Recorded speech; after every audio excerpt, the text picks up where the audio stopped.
Okay, this is the second lesson for Chapter 5, Intro to Polynomials.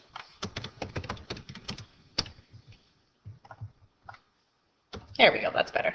Okay, so just a review from Lesson 1, asking you how many terms are there in each expression. So remember, every time you see a plus sign or a minus sign, it's the start of a new term.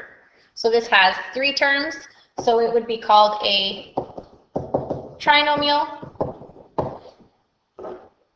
Every time we see a plus or minus, starts a new term. This has 2 terms, so it's a binomial. This has 1, 2, 3, 4, 5, 6 terms, so it is just called a polynomial. No special name for that one. Okay, so that should be a review. If it wasn't a review, maybe you need to watch Lesson 1 for the first time or again, or come see me at lunch and we'll go over it. Okay, so now it says circle the term that can have only one value. And so what I mean for that is when we look at A, well, A can be anything. We can assign it to be 5 or 7 or -2. And the same for B. They're variable. Their value can change. So the only thing in this first expression that has a value that can't change is the +2. No matter what, it will be +2. Looking at the second expression, we have 7c squared minus 6. So the only thing in that expression that can't change is the -6. That first term might multiply to different things depending on what c is. Looking at the third example, we have 1, 2, 3 terms. 2x squared y plus xy plus 5. Plus 5 is the only thing in that expression that will not change. -8w cubed minus 8 plus w.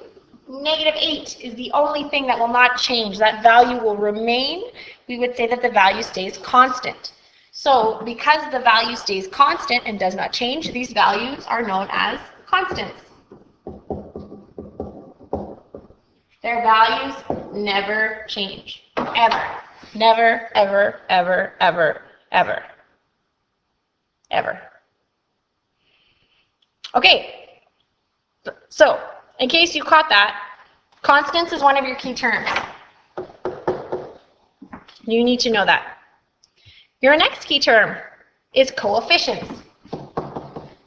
And so the coefficients go with a variable. Oh.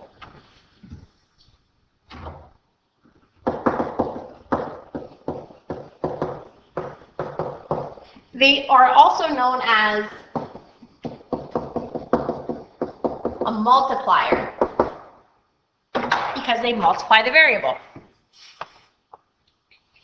Okay? And so in the first example, this is like saying 2 times x. So the coefficient is 2.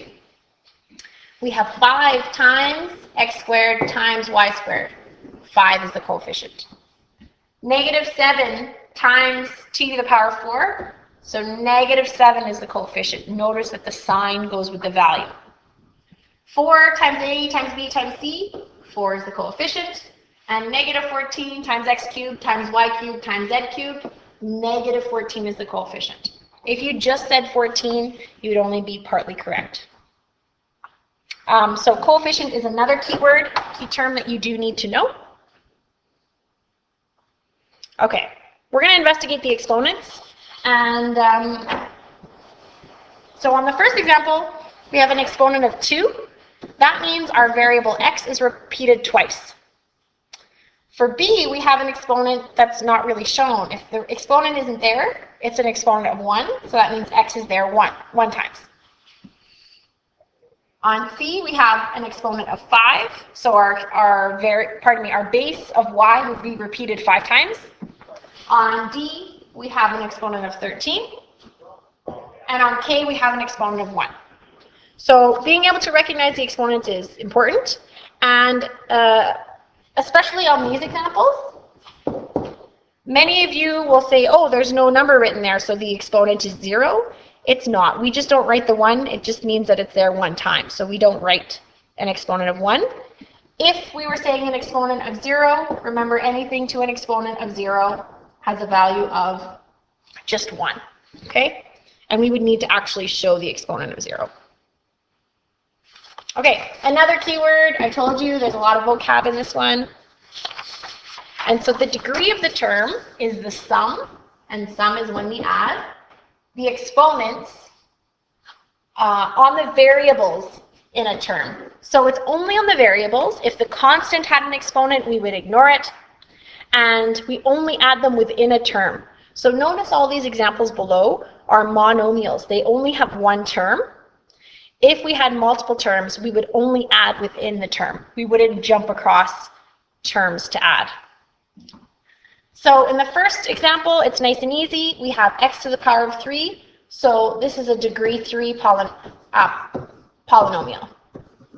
Pardon me, degree 3 term. I guess degree 3 monomial.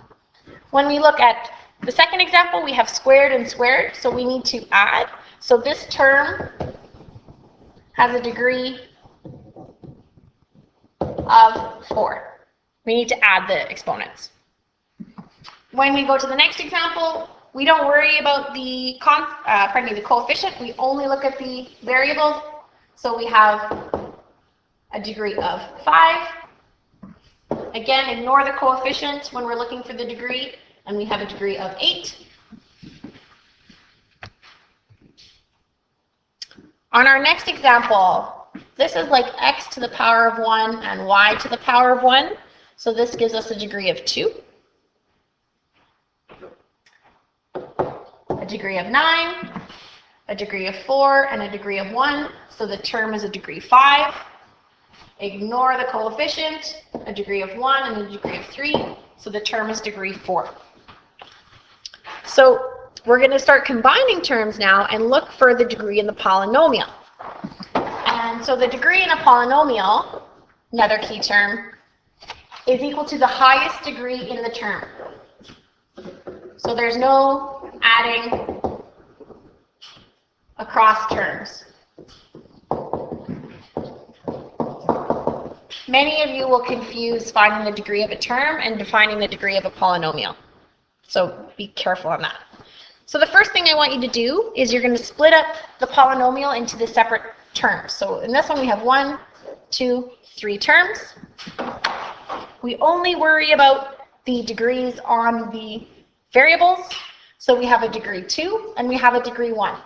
So this polynomial is a degree of 2 because 2 is the highest degree term.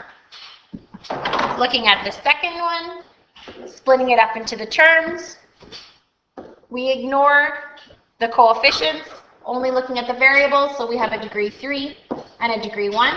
So that means this polynomial is a degree 3 because that's the highest term. Split it up, we have a binomial. Don't need to worry about the coefficients.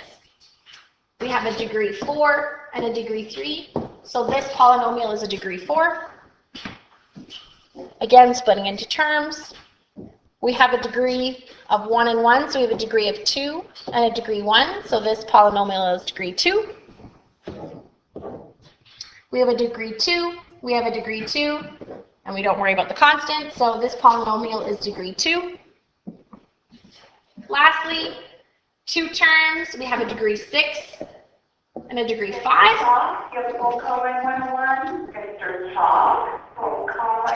And so this polynomial is a degree 5, or pardon me, degree 6, because 6 is the highest term. So that's your second lesson. Not a ton of practice questions. Lesson 3 and 4 will be assigned for tomorrow.